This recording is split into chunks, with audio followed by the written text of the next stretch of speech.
So to graph piecewise functions, you take each piece separately and graph it like a line.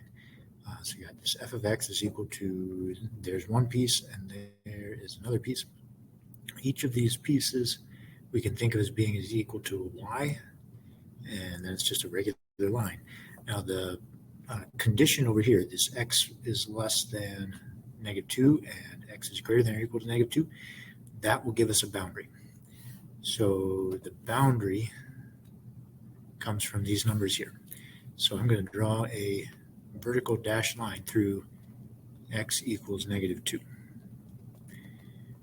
Okay, and then this first one says x is less than -2, so he's going to be graphed on the left-hand side, so I'm going to write it above there. So -x minus 3, and then the second piece is going to be graphed on the right-hand side. So I'm going to write it above here, just to remind me what piece goes where. So this x minus 3, or -x minus 3, if it were just a normal line with no boundary, I would start at -3, and my slope is -1, so I go down 1 and right 1, down 1 and right 1. But this is the wrong side of the boundary. I want it to be on the left-hand side, so I need to continue my slope backwards. So I need to go up and left to make a negative slope. And then that's going to give me my line. Now I'm only going to draw it on the left-hand side of the boundary line. So those first dots that I put on there, I'm not going to connect them because I don't want them as a part of the graph. So I'm going to erase these extra dots because they don't belong there. Now on the boundary line, the dots are either open or closed.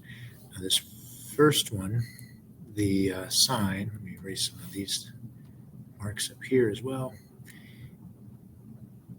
So the sign on the first one is not equal to, right? So I'm going to put an open circle because it's not equal to. If it's equal to, I'm going to put a closed dot.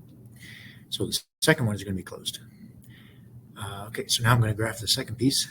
I'm going to start it up at y equals 4, and then I'm going to graph the slope.